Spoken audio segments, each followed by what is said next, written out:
Hello everyone, this is Future Rhea. It's the next day. I've been going through and editing the FlossTube that I filmed yesterday that I hope to get up in the next day or so. And I realized, even though I put in my notes in regards to mentioning the loss within our community of Jean from the Attic Needle Workshop, I personally have never met Jean. Never been to the Attic. I've watched the Attic Needlework shop FlossTube, and I enjoy watching the ladies when I have watched their FlossTube a few times. I know for many of my fellow cross stitchers, the Attic is a major destination if you can get down there and get to that shop. And as I have immersed myself deeper into the cross stitch community and the FlossTube community, I began to hear more and more of what a phenomenal woman Jean was and how profound her influence on the cross stitch community was. And that ripple effect, even though I've never ever met her, never interacted with her, I have watched FlossTubes interact with people who were influenced by her joy and passion for the crafting of needlework, which in turn has infused myself with even more of a love and passion for this craft of cross stitch and other needlework projects. And sincerely for all of those who are truly feeling from such an emotional place of vulnerability, the loss of this pillar of our community, I offer you my deepest sympathy, my condolences, and just know Jean and her love for this craft is living through each one of us, even the ones like myself who have never had the pleasure and the joy to personally meet her in this lifetime on Earth. She will leave, I'm sure, an imprint on this community probably for decades, if not hundreds of years to come, by what I'm seeing and hearing. Again, I wish everyone who has been personally touched by the loss of this person my deepest sympathies and condolences. Much love. Hello, FlossTube. My name is Rhea, and I am the Blue Coast Stitcher. And this is my FlossTube channel. This is FlossTube number 16 for me, and today's date is Monday, February 24th, 2025. Yes, there was a bit of a gap between my last video when I wrapped up my whip parade and now.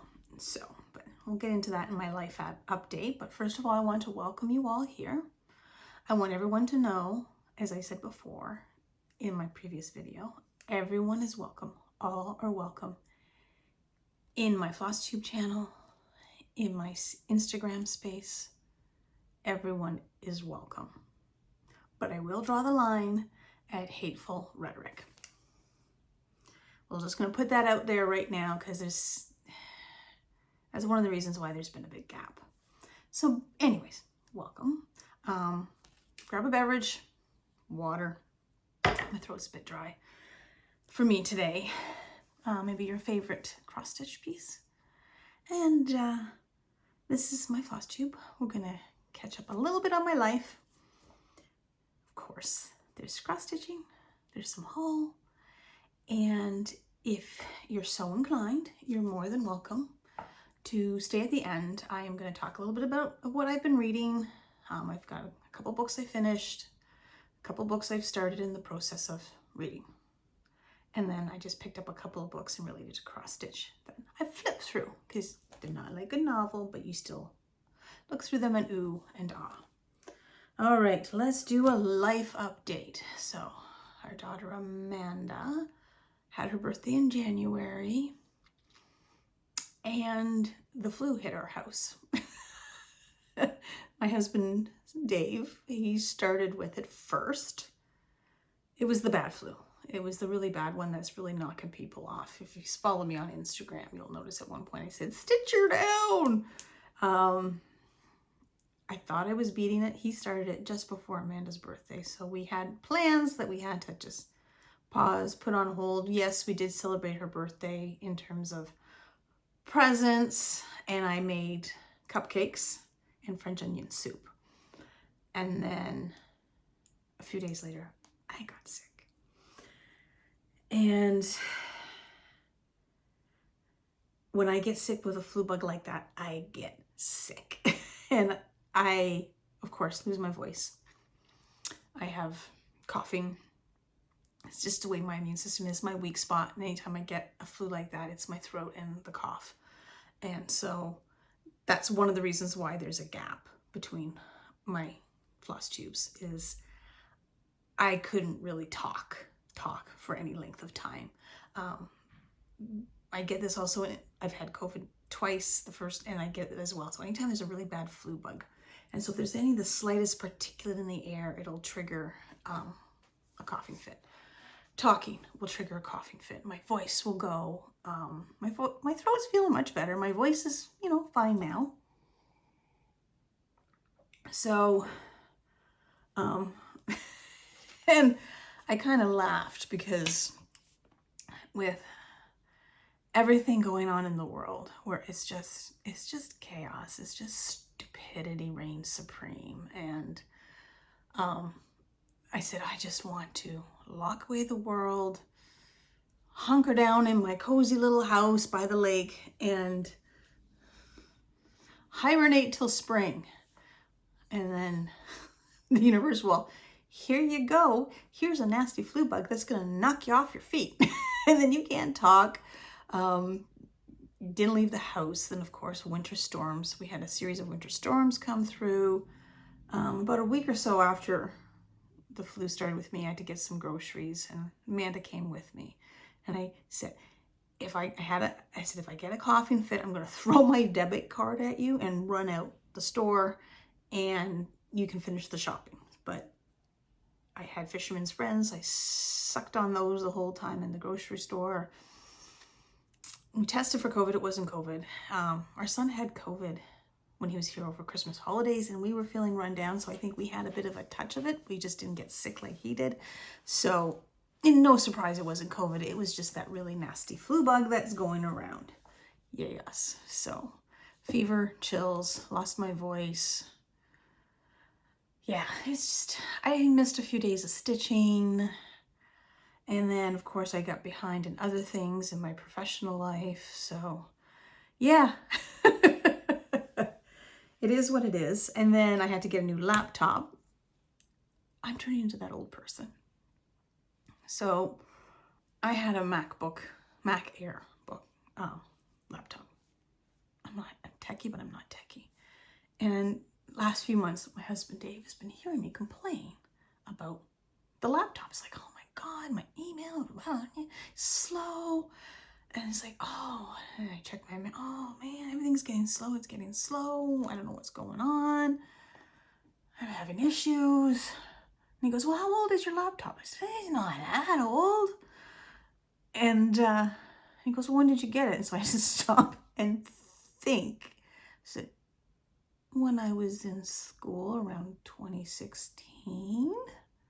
He goes, that's almost 10 years old. It's not that, like, it was a basic MacBook Air, right? And I said, and everything I've been doing on it, adding on, so, I do floss tubes, and I have external hard drives that I now transfer any videos that I create to the external hard drive to free up space on my laptop. But it's just, and so this was end of January, beginning of February. End of January, yes, because the tariff talk. And I had just placed, so it's an Apple. I'm an Apple girl. I have an Apple iPhone, Apple Watch, MacBook, and the tariff talk, right? So I placed the order just before the tariff talks, like a few days before there was the threats of tariffs by a certain world leader who does not understand tariffs, which boggles my mind, but I digress. And so my husband goes, when did you order it? And I said, well, I just ordered it a few days ago. It was okay. I said, it says it's supposed to be here Friday, but of course it wasn't. So I got a new, I got a better, full-on MacBook with more memory, more capabilities. And it's, I'll have to say, it's a dream. It took a couple weeks because it came from Shanghai. Then it went to a lot because we were worried about the tariff situation, but the tariffs, you know, is put on hold for now because, yeah, somebody doesn't understand tariffs. And so it went from Shanghai to Alaska and then came down into Canada. And so I got my new MacBook. So I'm really happy with it. It is a dream. And doing work now, it's like, I'm not cursing and swearing. I'm not like, oh my God, these emails are taking forever to download. Oh my God, I hit send and it's still not sent on emails that I'm sending to clients or, you know, other, you know, things in my day. So I'm really happy with it. Winter weather, the lake was pretty much frozen over. I was like, yes, this is a Canadian winter, and I love it. We have snow. I'll put some pictures of the lake. It's frozen over. Today, it's all melting. It is about +4, +5 right now. Very windy, coming from the south. I think it's south. I took my glasses off because of the glare, so I'm squinting. Looks like the southwest is coming from, and the ice is starting to break out. So when I looked out my window across the leaves are off the trees, so I can kind of see the lake through the trees across the street. And you could see a section of ice that was butted against the section of ice on along the shoreline was there. And then an hour or so later I looked and you could see the wind, the current had pushed it out, and now it's being pushed further out into the current. And then we're in Lake Huron, where Lake Huron empties into the St. Clair River. And so some of the ice is now flowing towards the St. Clair River as we have our February thaw. They're calling for rain, but it's at that temperature where it might turn to freezing rain on Wednesday. Right now it's sunny. I am enjoying this. So that is my life update. I am feeling much better. I'm looking forward to spring, thinking about my gardens, even though it's all under snow right now, but the gears are turning. All right. So that's my life update. Now let's get to the good stuff. Cross stitch. I'm going to do a couple of shout outs first. I have watched some FlossTube. I'm just going to do two shout outs. One is Diana Bloom Designs. She's a Canadian cross stitch designer. She's fairly new on the scene. She's out west. I can't remember if I think it's somewhere in Alberta. And I'm really enjoying her FlossTube videos. I've joined her Patreon as well. And I'm really enjoying her designs. I will show you some that I picked up. She has PDFs on her Etsy shop, I believe, that I picked up. And she uses Roxy Floss Co. and Evertote fabric and threads, so, in her designs. The second shout out is Jess Moore, aka the Librarian Stitcher. She put out her first FlossTube 2 weeks ago. I think she's got a second one up now. She's new to FlossTube, so go show her some love and welcome to the FlossTube world. Our numbers are growing. I'm having a hard time keeping up with all the FlossTubers now. It's a good thing. One of the projects that really caught my eye, what she was showing, was her pigeon coop kit design she did, and it was on dark blue fabric with various shades of blue thread, and it's like a mountain scene with whale tail fins. Stunning. It just caught my eyes. Like, I love that.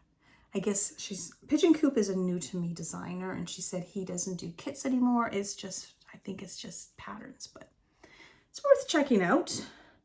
My third is not a new to me stitcher. It's somebody everybody probably knows, Lisa, the Forest City Stitcher. She's, again, another Canadian FlossTuber.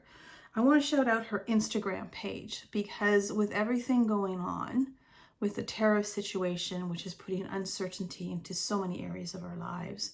And as Canadians, we are looking at expanding who it is that we deal with in economic trading, etc., and forming alliances with, as a certain leader has decided, despite everything that has happened over decades, that we're evil incarnate and he wants our land.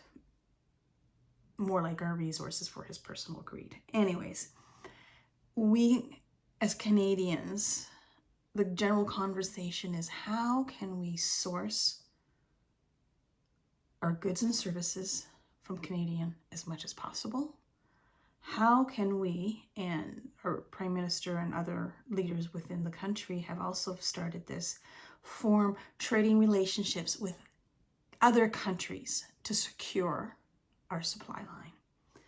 And so Lisa decided to create a template. It's in the bio of her Instagram. And it's a template listing Canadian FlossTubers, Canadian designers, cross-stitch designers, as well as fabric and floss dyers that are all Canadian. It's growing as she's learning about other individuals within the cross-stitch space that does designing, FlossTube, etc. And go have a check her out her Instagram. I will link her Instagram in the description box below, and check out her bio. The template's there with everything you need if you're interested in supporting more Canadian dyers and suppliers in the cross-stitch community. As we're not sure, as everything's shifting and changing, we have to be adaptable, and sometimes we have to make sure we have systems in place where we are much more self-reliant on our stitching needs from our other Canadian friends. I know it's not a black and white issue, but that is just something to think about if you're a Canadian like me. All right, on to whips. There's only two. My theme for 2024 was 24 whips, new starts in 2024. I did it by the skin of my teeth. I did my whip parade, and I think when I was done my whip parade and I put it in the system, so I had 47 whips, and then I had a new start, which I will show in a bit, which is one of the two whips from since when we last talked. So now my whips are up to 48. So I have decided 2025, I'm going to focus on what I have. Yes, there will be haul. Yes, there will be new starts, but they're not going to be as many new starts as there were in previous years. There will probably be additions to my stash, which I will get into in the haul. But other than that, I'm trying to be more mindful. Market's coming, there's a few things, but I am practicing restraint. So far, so good. All right, two whips. So whip number one, this is something I started on my birthday in August 2023. It was in my whip parade. I think it was my first. Nope, it was the second, the video before this one. Modern Folk Embroidery, Winter Kaleidoscope. Started this on my birthday, August 21st, 2023. We were in the midst of moving, and it soothed my soul as we were packing and then unpacking. And then for 2024, it got put away. I gotta make sure I've got this right. It's a biggie. It's huge. It's on scroll pods. Oh, sorry. There we go. My needle minder. So I am stitching it on 32 count dirty porcelain. My linen and thread is all from Roxy Floss Co. And the thread is mulberry, and it's a big piece. So far I have 2.5 pages done. this. It's not showing too well on the scroll rods. There it is. I know my margins will be tight. When I purchased the items, it was at Evertote's open house, and I believe that was February 2023, where the general public could come in and purchase some stuff, and then, oops, life happened, sorry. And Daniel at the time was working there, and so he helped me pick out the fabric, and that was the biggest size he had. And then we said, okay, the margins will be tight. I understand that. I know when you look at it, you're gonna say, I know my margins are tight. I have accounted for that. When it comes time to frame it, I will probably sew a piece of fabric on either side to help the framer frame. It's big. I have 2.5 pages, and I think it's like 24. There's a lot. I lost the book. Yeah, there's a lot. 2 pages of, yeah, it's 24, I think. 1, 2, 3, 4, 5, 6, 7, 8, 9, 10, 11, 12, 13, 14, 15, 16, 17, 18, 19, 20, 22. I think there's 22 pages there. If I counted correctly, I missed it, but 2.5 pages down. 18 to go. No, 20 to go. Anyways, I got a lot. All right, the second one, I'm gonna pause this video because it is the Salentines project. I videotaped my unboxing of the kit that I received in the mail and then I'm gonna do a voiceover because I didn't have a voice at the time when I videotaped the unboxing and getting my system set up. And I'll be right back.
Okay, let's see what we have in the box. Once again, Jacob. Oh, I just love Jacob's designs. This one's such bright, happy colors. A beautiful artwork. Phoenixes have always fascinated me since I was a little child. And just when I saw this, I was so excited. A little bit of the story behind why he included phoenixes in this particular pattern piece. Now let's get to the linen. Arrowroot, I got 32 count. That's my happy place. I have expanded my world to include 36 and 40 count. I think 40 count is as high as I'll go. Arrowroot is a beautiful, beautiful, neutral, traditional linen.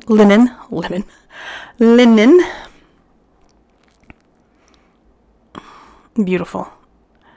And then, what am I reaching for? Of course, the threads. Carrie, my goodness, Carrie, what have you done with these threads? Bright, gorgeous, happy, happy colors. That just, like the photo on the cover, and then when you actually see the threads. Photography still has, in my mind, when it comes to cross-stitch patterns, have yet to capture the depth and wonder of some of these colors of threads. And of course the red velvet that you can use to make a pillow finish. Caroline said she wasn't going to do a pillow finish. She was saving her red velvet for something else. I have yet to do any kind of official pillow finish, let alone a framing of my pieces that I have finished over time. I'm terrible for that. I know I'm not the only one. And these colors of threads that match that red velvet, it just... And because Valentine's Day falls in that time of year for those of us in the Northern Hemisphere where we are just, we're ready for spring. We're over halfway through winter. We know spring is coming.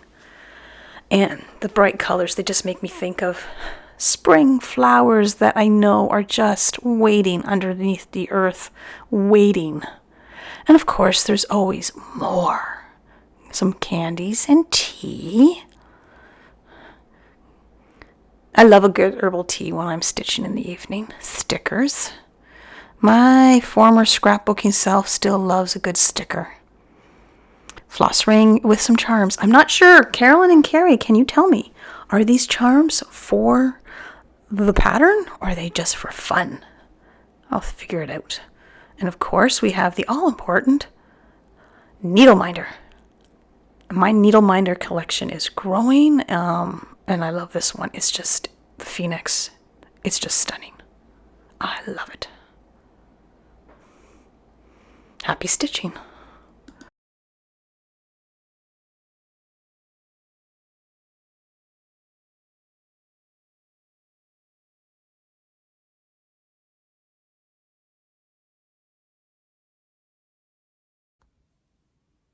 I'm back.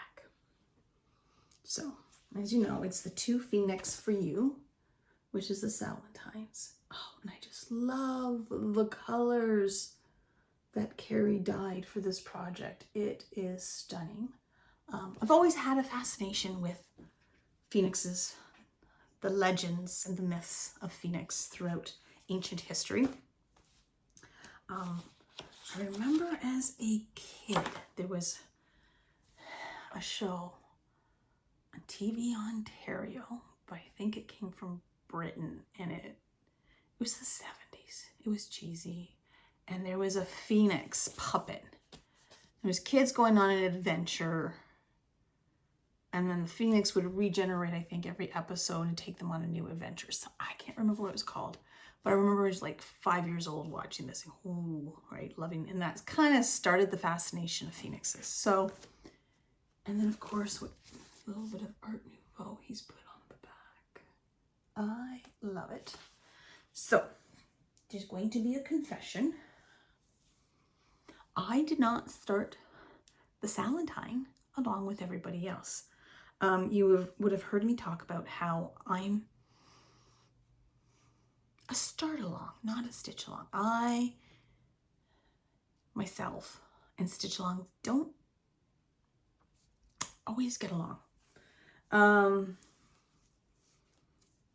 I start something and then I get excited, but then I'm somebody who needs something different things cycling through my stitching repertoire. So I started this February 1st, not the 14th. So I am a fair bit ahead for me.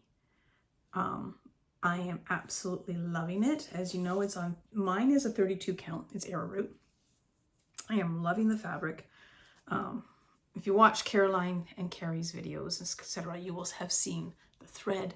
Jacob knocks his designs out of the park each and every time. I love it. And this is where I am. I'm not sure. So I am stitching the border as I go along, because I know if I try to do the border at once, I will make mistakes. So this allows me to have different reference points. One thing I'm not sure is that I think I made a mistake here. I keep taking a needle and going down thinking I'm gonna hit this, which means I've made a mistake here. I thought it was started here. I have to put some of these threads back. I started to take them out and realized, no, I didn't screw up. So now I gotta put them back in. But So next I'm going to work on bringing this border down just to make sure it lines up with this section here. I am loving it. I started the 20. So I'm going to bring the border down. That's my plan with this in the next few days. So that is my second whip of the month. Again, only 2 whips. So, oh, and I got a new office chair and it's on wheels. I have a hardwood floor, so I'm having fun. Anyways, let's talk about haul. That was easy. I love that. We have hardwood throughout the whole entire, it's a bungalow that we live in, the main floor. And the chair, I ordered it from Staples and it arrived Friday. Yes, it was Friday. And I put it together Saturday. So of course I could try it out. So I'm just wheeling through the main floor. And then our one cat, Artemis, she's a bit skittish. She's feral. And I guess I completely freaked her out. She had no idea. She thought the sky was falling. She was in the basement, which is not hardwood, it's carpeted, but it was quite funny. My daughter Amanda laughed. All right, haul. So some of this is stuff that I kitted up. I had gone to Stitches Central before Christmas. Stitches Central is one of my LNSs. It's in London, which is about an hour, depending on traffic, just under an hour to just over an hour away from here. So I went there before Christmas and kitted up some projects that I had in my stash. Some is new that I ordered from Evertote, which I will explain, and of course some PDFs. So let's get to the PDFs. First off, the Laurel Witch, another Canadian designer, designed this because we do not want to be the 51st state. Hell no. I like my free health care. I like my kids, well, my kids are older now, don't have to go through, there's a shooter in the building drills at school. I like women's health care as a pillar of public health. What else do I like? Oh, there's so many things I like about my country. So no, I do not any desire, and most of us do not. So little resistance stitch, anger stitch. So I talked about Diana Bloom, her designs. She's a new Canadian designer from out west, and I went on her Etsy store and ordered some PDFs. She does a lot of more wildlife. Her most recent FlossTube, she kind of did a day in the life in the background because she's also got young kids. So she, she's busy. She does what she can when she can. Really love her demeanor, and I'm loving her designs, what I'm seeing, and that she works with, like when she does her designs, she'll have the Roxy Floss Co. and then a DMC conversion as well. And she also, the linen that she recommends is usually Roxy Floss Co. as well. So the first three, yes, there's 3 here. And the one is called First Frost. And this is the Junco bird. And I remember when I was watching her video and she was explaining what she didn't know what Junco birds were. And we've had a ton. So it's a native Canadian bird. You don't really see them in the spring, summer, and fall. You see them in the winter. The first time I saw them was in our old house in Ayr. We didn't have that many, but I remember seeing them going, what is that bird? It kind of looks like a wren, but it's not. It's a junco. And then here we have tons of juncos. So I haven't seen them lately. They've kind of disappeared. So there's that. And I love birds. I'm the crazy neighbor lady that feeds the bird. Snowfall chickadee. Nothing says a hike in the woods in the winter without hearing. To me, you go for a hike in the woods in winter here in Ontario, Canada, and you can hear the call of the chickadee. And it's a soothing sound. They are amazing birds. So I have to get that. Where we used to live, there was a hiking trail where the chickadees would eat out of your hand. And I have a picture of my now almost 25-year-old son, but he was like maybe 9, having chickadee in his hand, eating. It was fun to take the kids. And then snow bunting. And the light's playing funky here. I love this. And I'm not sure because this is a printer, but I can't wait to stitch these. They kind of go together. We learned about snow buntings this year. So we noticed last winter, but especially this winter, a flock of these white birds. And we're like, what is this, right? Because where we live is a very different climate than where we used to live. I mean, there's a lot of animals and birds that are the same. And where we live now along the shores of Lake Huron, we are literally in line of migratory paths of so many different birds. But we notice in the winter, there's these birds hanging around and they're beautiful, they're white. And then we would see them in the field behind us flying, and they fly in flocks and they swoop, and the white bellies, and we couldn't figure it out. And then, because I'm the crazy lady that feeds the birds, we had some pop up on our back porch. So I took a picture. There's an app for that. And it's the snow bunting. And they are a sacred bird to our indigenous Inuit people. They come from the Arctic, and they come down here in the winter before they fly back up to the Arctic for their breeding season. I guess the males end up in the Arctic first, and then the females will follow a few weeks later. And right now they are working hard to fatten up and get ready for that big trip back to the Arctic for their nesting season. So snow buntings, they are fascinating birds. My cats are loving them hanging out on the back porch. So it's quite fascinating. Now this one's a bit more spring light. It's birds and brambles. I love the blues and the yellows. And again, just like the other patterns, it's all Roxy Floss Co. with DMC. And these are the nuthatch birds, hence the hanging upside down. Because if you know what a nuthatch is, they are a type of bird. They tend to hang out in wooded areas, and you will see them coming down trees. They will walk down the tree upside down, so head down. Hence the nuthatch. Okay. Isn't that pretty? You can guess where this came from. It's that Evertote label. So this is something I ordered a while ago. Leanne, 1897 Schoolhouse samplers. I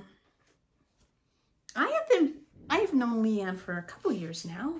Every time there's Stitch North and she's there, we can get lost in chit-chatting. And anyways, I have a number of her patterns, but now Evertote has become the exclusive dealer of her patterns. And so one of the ones, and hence why I had to catalog, because I had to make sure I'm not buying Leanne's patterns twice. But I did purchase this one, kitted up by Roxy and Evertote. To thine own self be true. Hopefully the lights. I'm going to have to replace my phone at one of these points too. My screen is cracked, and it's not, the camera I find has dirt on the lens, so it's not working. So anyways, so that is what I'm doing. The fabric I chose is 32 count speculoos. Stunning. And there's a pin. And then this is the floss. So they've been working like a mad fool, because a lot of Leanne's projects have been patterns. The floss is usually like Wheat Dye Works or Classic Color Works. So Hannah, Floss Boss Hannah, has been very busy as Leanne sends patterns to Evertote to do the Evertote floss conversion. So this is the Evertote floss conversion for To Thine Own Self Be True by 1897 Schoolhouse Samplers. So Leanne says she's going to be there at Stitch North. I'm going to be there for week 1, and so is she. Oh, and this is the little bag that came with it. Isn't it cute? I love it. And then the floss conversion. Slip of paper. Sometimes I go on the Evertote website because I've got old lady eyes and print the big one. So there it is. I love Leanne's projects. I have a couple, I got one of hers on the go, so this will be number 2. And this is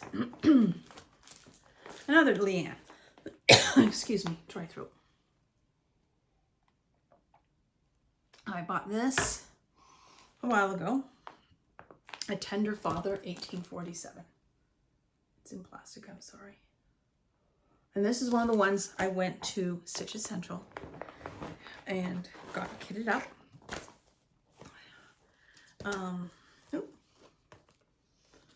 Had a wonderful time. 36 count Oaken by Picture This Plus is the fabric I chose.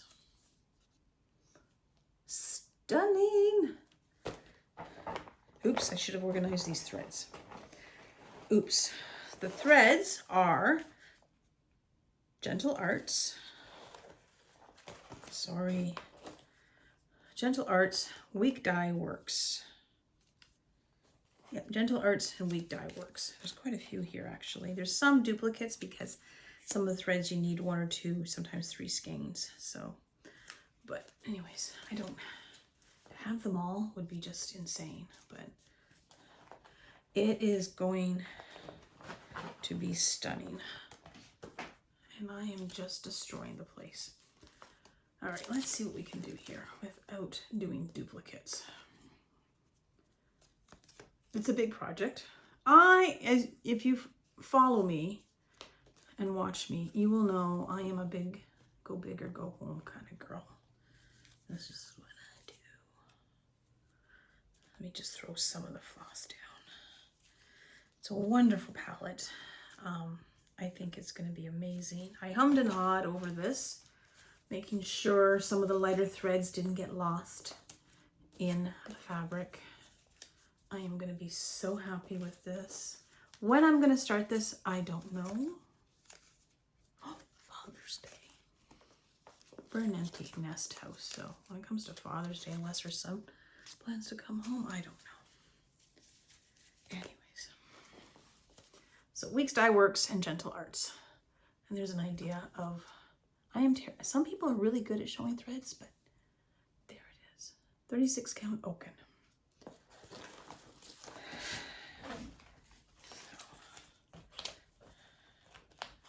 And I dropped some threads.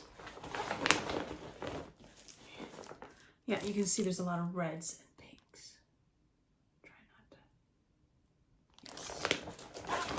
Yes. Excuse me while I hang upside down. All right, the next thing I can. Oh, I bought this from Pastime Pieces a while ago. It's from Thistles, designed by Lisbeth Gottschall, German name. Thistles, the Netherlands. Hive Rules. I absolutely love it. I had a piece of fabric, but I realized when I did the math, it was nowhere near what I needed in terms of size. So be kind, be honest, be respectful, be positive. This might need a spring equinox start in March. Isn't that gorgeous? So that's by Thistles. So this is mostly DMC.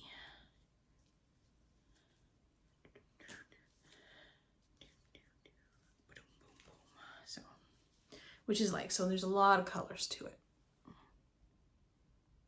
wants to focus on my face, so I'm going to cover my face.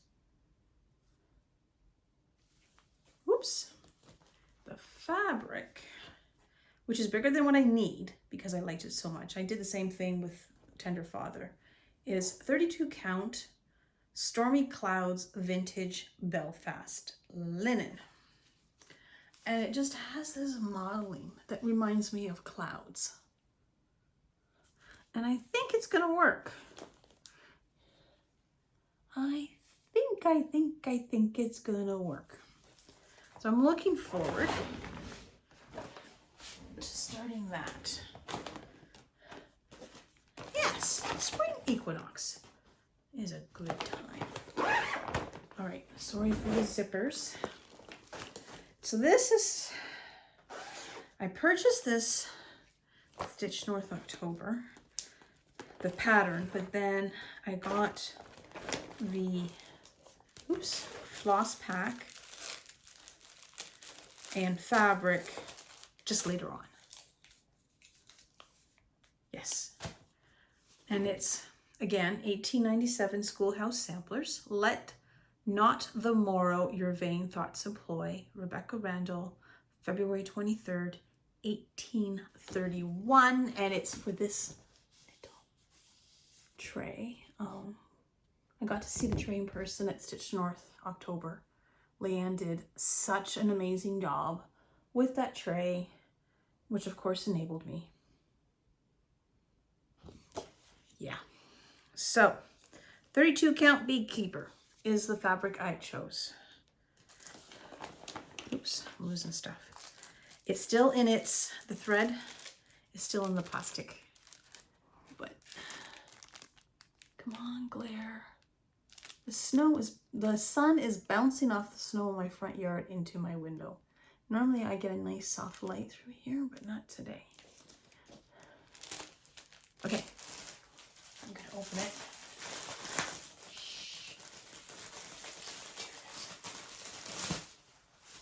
Sorry, I know not everybody likes that sound. I do.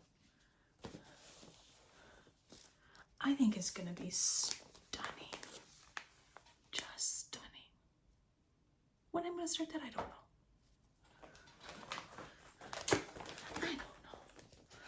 I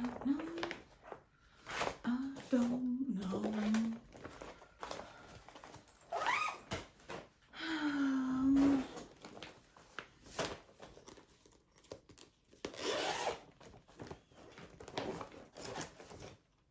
This, I believe, is new to me. Yes, I did not have this. I ended up buying this.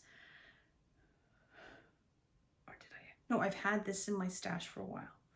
Blackbird Designs come into my garden. I kitted it up.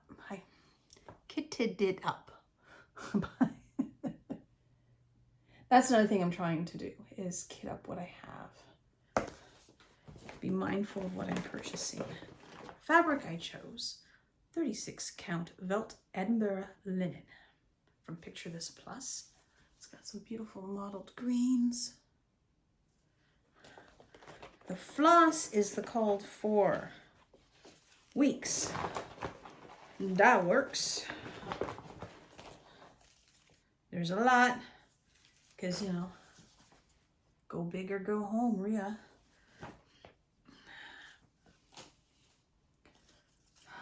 I am just plunk it on the fabric kind of girl. Sorry, I don't lay it out neatly. I really should learn that skill, but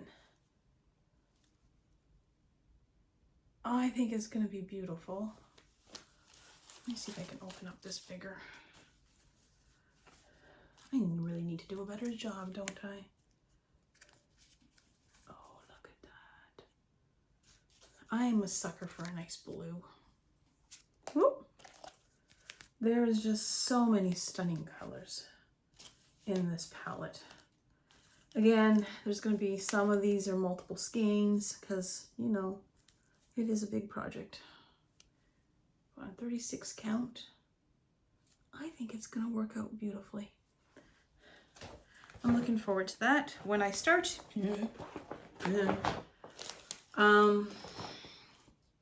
Okay, that's Roxy. No. Okay. So I am part of the Roxy Floss Co. Fabric Club, as well as what is now the new ABC Floss Club. So Roxy Floss Co. has linen, traditional, and Ada, I think, and then a club for more modern, where you get more brighter, vibrant colors. I am part of the traditional linen club. At the time, the only one I could get is 28 linen. This is the January one of 2025. It comes out quarterly, I believe. I just look for it. It's like Happy Meal. I don't care when it comes. As long it kind of comes and it comes. And this round is called Cove. And again, the snow, sunlight bouncing off the snow. So it's a beautiful, it has like a green undertones to it. And then you can see the modeling. Oh my goodness. And of course the camera never picks it up, but it is stunning. I also signed up for the ABC Roxy Floss Co. thread club. So every, I think it's every month, you get a series of flosses, and it's alphabetical of the entire line of Roxy Floss Co. And I believe Caroline and Carrie said it's 30 months worth. Go to the Evertote website. But anyways, I got the first one, of course. And so we are in the A's, right? So, and Steen, 11 points more. I'm going to throw off my camera. Afternoon tea. I love a good afternoon tea. Every time we go to England to visit our daughter. Best afternoon tea was Edinburgh Castle. Holyrood had a good one too. Alder, Ego. I wonder if I put it. Camera's having a hard time. Alder, Ego. Now I'm showing the pattern. I got a file folder. And with an E. And with an E. Anchors away.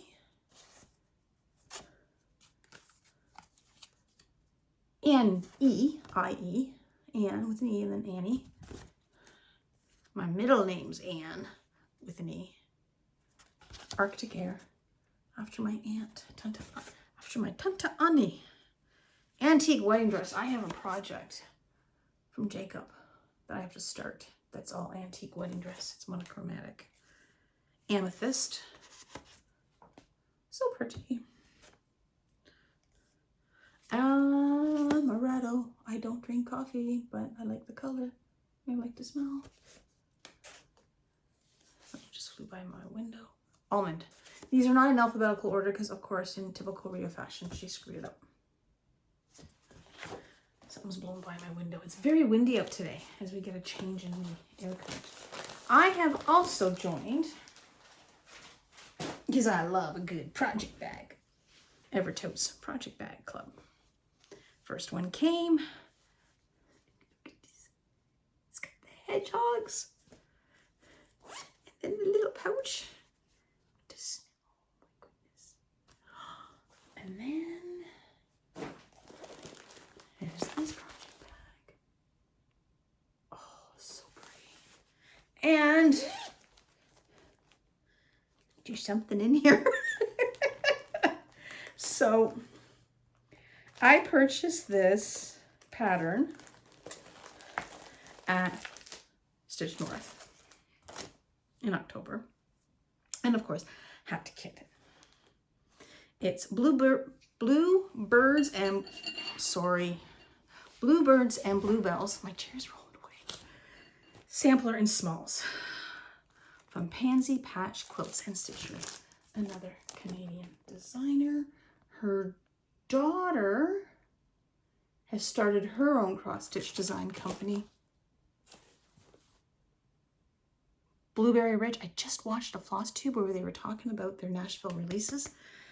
I met her daughter at Stitch North. Beautiful girl, sweet girl, talented girl. Got a thread bed. All right. Oh, and that pouch is supposed to go in here, but the pouch with the snails. So I kitted it up. So in January I did some 1, 2, 3. That's for the kit up for the garden. And then, oh no, Traditional Stitches. Sorry, Traditional Stitches. Another Canadian shop. And I got the thread and floss pack for this to do the, I'm going to start off with the large. I don't know, I saw it in person at Stitch North and I was enabled. 36 count Thornfield by Edinburgh Fabric by Needle and Flax, which I think is what it's called for. Or maybe not. No, it's not called for, it's just what I picked. Okay. Or maybe Traditional Stitches had it picked. I think Traditional Stitches had it picked for the... I love the modeling. And then this is called for Classic Colorworks and Weeks Dye Works threads. So this is the Classic Colorworks thread pack. And then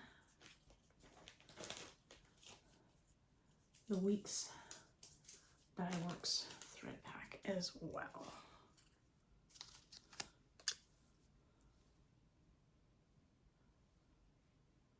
I think it's gonna be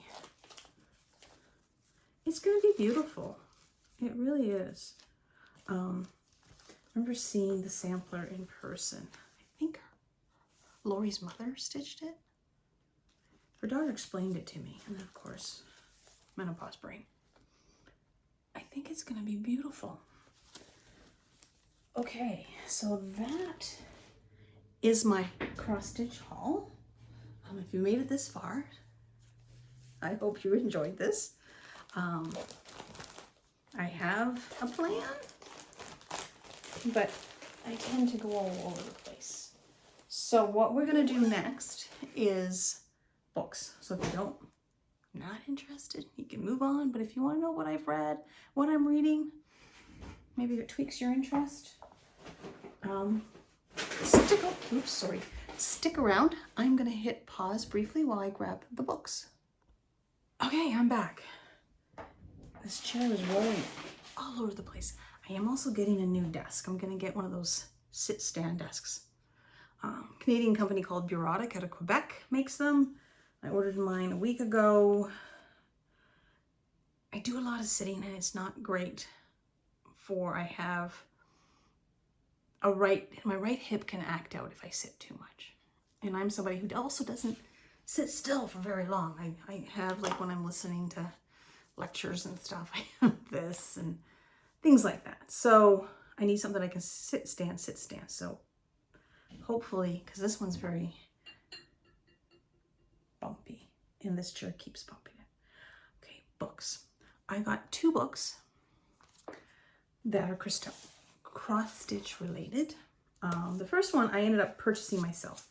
I saw so many people sharing that they got this, and I had to get it too.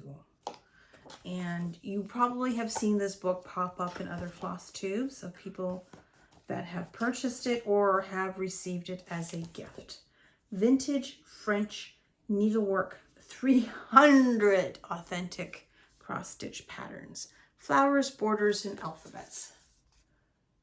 And it's just fun to look at and ooh and ah. It's just like, look at that.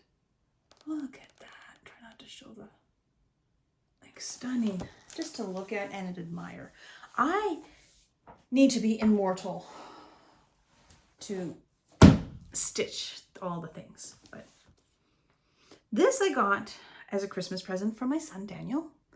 Again, this is something you've seen pop up in so many FlossTubes.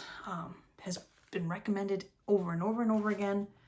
The Sampler Company's Ultimate Sampler Motif Source Book by Brenda Keys. again, it's something I just love looking at. There's something niggling in the back of my brain. I am not going to become a designer. This is something personal for me, and this is going to help me with some things I want to do. But we'll see. Rhea has a million things on the brain, but I don't always have enough daylight hours, and I need my sleep to do things. So this is the massive book I got for Christmas from Dave. It is a book I'm going to treasure. It is from a special publishing company out of the UK, and I finished it. It's a biggie, and it comes in its own slipcase. The 6 Wives of Henry VIII by Antonia Fraser. So this is the slipcase, and then this is the book with the different coat of arms from each of his 6 wives, the man himself, and then there's other lithographs in here, and it breaks it down from Catherine of Aragon all the way down to Catherine Parr, and then I thoroughly recommend Antonia Fraser. The company is called the Folio Society out of London, England. My chair keeps rolling away. And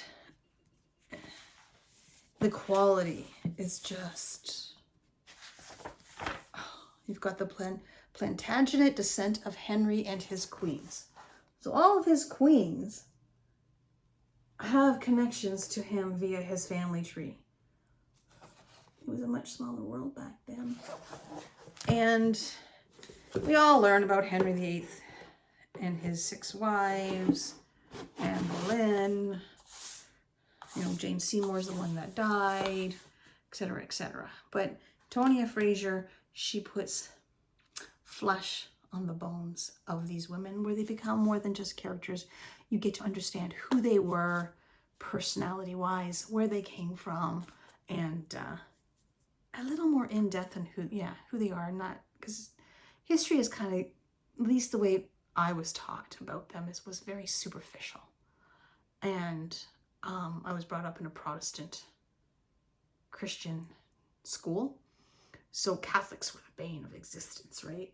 Even though we're descended, long story. But it definitely, because this is also the time period of the Reformation, so we know Catherine of Aragon was a stout Catholic. Anne Boleyn tended to have more Reformation ideals back and forth. Same with Catherine Parr. And I didn't realize Catherine Parr came this close to being beheaded, arrested. But she managed to outlive him. I finished this. It was an easy read. Witchcraft, A History in 13 Trials. Highly recommend this, by Marion Gibson. She's a professor of Renaissance and Magical Literatures at the University of Exeter in the UK. And when it comes to witch trials, etc., there is like the history, and it could go on forever. So she's picked 13 trials throughout history. And the first one, what year? It was when the witch trials were beginning, which was the trial of Helena Schuberin, which was in the 1480s, which was in Austria. And she details how these witch trials happened, how they occurred, right up until how they're still happening today. It's fascinating read. She even delves into the Salem witch trials, which is the most famous one here in North America. So she touches on not only the witches that died, but also the ones that survived their witch trials, because there were some that survived. The first one is the one she survived. She had resources, she was educated, and how the roots are. And she really delves into the different trials. Which ones were there? So that was the Hannah one. North Berwick, which is A King's Delight in Demonology, which was King James. He really kickstarted it. So these witchcraft, the witch burning, these women weren't witches. They were usually on the outskirts of social norms. There was usually fear, paranoia, and religion. It was interesting because she points out when the witch trials were conducted within an ecclesiastical jury judge, the outcomes were very poor. But as soon as you got secular law involved, then the BS of those bringing forth the charges of witchcraft, which were basically weak men who were scared of stronger women, usually, and didn't like to be challenged. She even points out the one who started the trial of Hannah Schuberin. He was a monk, and if he were alive today, he would be part of that incel group that we always hear about. That, yeah. And then the whole demonology aspect. And then when it comes to the Salem witch trials, we hear so much about all the others. What we don't hear is the starting point, which we know as Tituba. And she talks about how there's different names. Tituba did survive. She was imprisoned, but she was eventually released. She kind of got lost in history. And how she ended up in Samuel Parrish's household, and how they ended up in Salem, Massachusetts. And yeah, she outlines it all. It's quite fascinating. And even like today, when we have in Africa, the fear of witchcraft and its roots in colonialism and the missionaries coming to Africa, and how that has perpetuated the witch trials, so to speak, and that's now in Africa, and even like today with the Me Too movement, etc. So quite fascinating. She even says it's still criminalized in multiple nations and quasi-states. They tend to target traditional healers. So in Guatemala, they said several were killed in 2020 and 2021. Indonesia's President Suharto resigned in 1998, and suspected witches were hacked to death in the streets. So it's still going on today. It's still quite prevalent, and things are going. It's not going to get better, but it pays to educate, inform, read. All right. I reread Louise Penny, Still Life. I'm going to start rereading this. It's been a while since I've read. This is the first book in her Inspector Gamache series. I love reading her books. I just love how she brings the characters to life, the story to life, and I love a good murder mystery. And then the little town in Quebec where this character's main storyline takes place. It's quite comforting.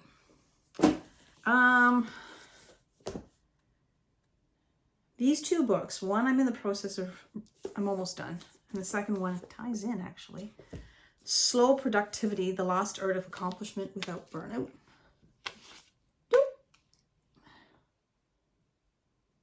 By Cal Newport. It's more written for the office environment. My work environment, I'm self-employed holistic nutritionist, so it's very different than some of the way he describes it. But there is still tidbits of wisdom to be gleaned. We are in a society where productivity is all be all and end all, and the faster the better. But he says, long before the arrival of pinging inboxes and clogged schedules, history's most creative and impactful philosophers, scientists, artists, and writers mastered the art of producing valuable work with staying power. And then it talks about traditional knowledge workers to radically transform our modern jobs, where basically, as a society, we're really good at being busy, but not necessarily productive. And he talks about some of the great works of art, scientists. It's not something that happened overnight. We're talking years, months. He talked about a scientist that was important for of course, memory. And he was an author, and he spent 2 months staring at a tree. Yet he created this amazing work of art. Lin-Manuel Miranda, who wrote Alexander. Was it Alexander? Anyways, yeah, his career, because you think Lin-Manuel Miranda, we think of his show-stopping blockbuster Broadway hit, right? That he has just come out with. And he highlights how it was years of work, toil, etc. And working to map out Alexander Hamilton's life into this blockbuster. And there were setbacks. And so how sometimes slowing things down makes you more productive. Which gets into the book that I just started. My husband Dave picked this up. He finished it. He loved it. He highly recommended it.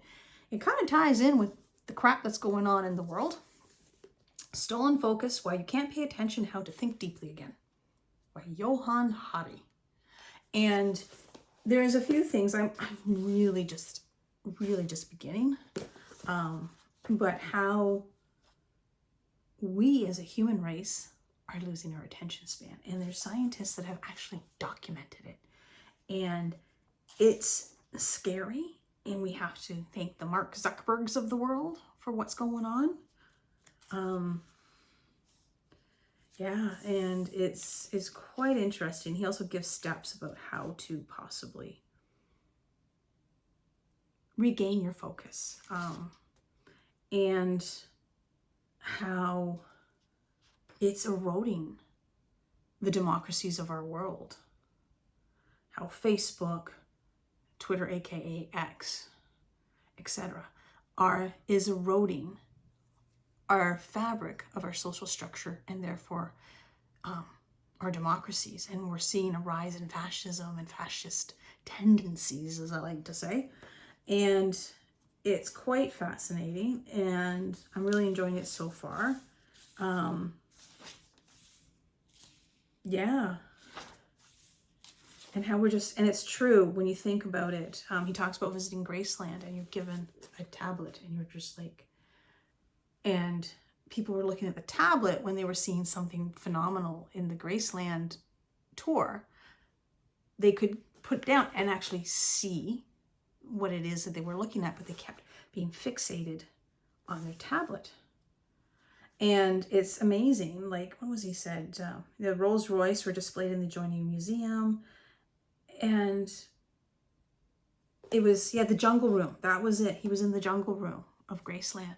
And, just looking around, and a couple comes in with the iPads. And she's going, look, this is amazing, look. But is looking at the iPad, and he's like, you wanting to scream, saying, it's right in front of you. But that's how the dumbing of our society has been, thanks to technology, the double-edged sword. And he admits it's a double-edged sword. There are good and there's bad, but we have to reclaim our focus. And so, we'll have to see. Teenagers can focus on one task for only 65 seconds at a time. Office workers average only 3 minutes. This is where slow productivity ties in, right? We're constantly switching from device to device as a diminishing, depressing way to live. We think our inability to focus is a personal failure to summon enough willpower. The truth is even more disturbing. Our focus has been stolen by powerful external forces that have left us uniquely vulnerable to corporations determined to rate our attention for profit. There are 12 deep causes of this crisis, from the decline of mind wandering to rising pollution, all of which robs our attention. So and like I said, I'm just there. He's talking about a research study about the University of Southern California, Open University of Catalonia, 85-page newspaper, blah, blah, blah. Yeah, so, and he even talks about, like, I could go on, but anyways,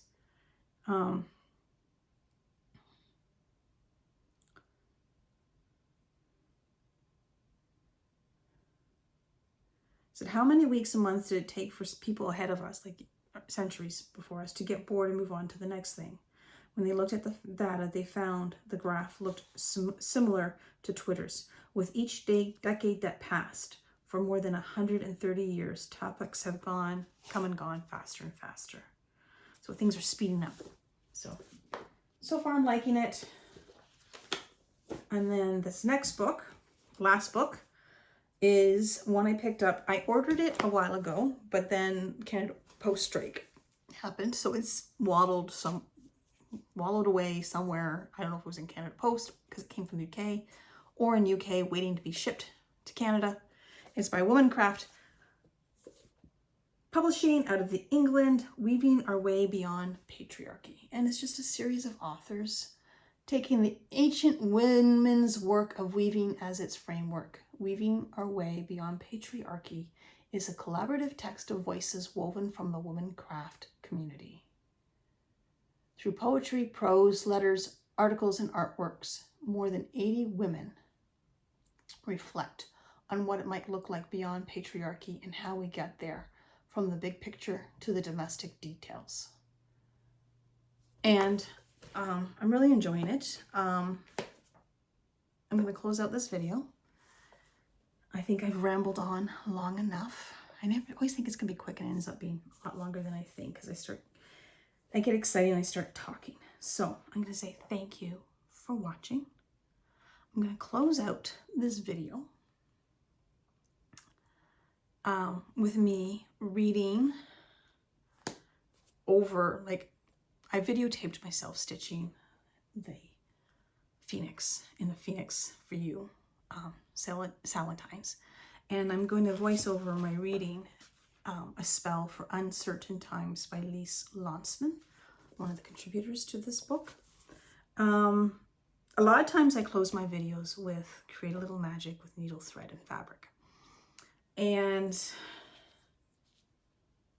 I feel as stitchers, when we create our pieces, there is magic in that, right? You're taking some basic fabric, basic thread, and with a needle, you're creating imagery, you're creating, the samplers that tell stories of long ago. We can trace histories of the women some of the women who have stitched some of these beautiful samplers.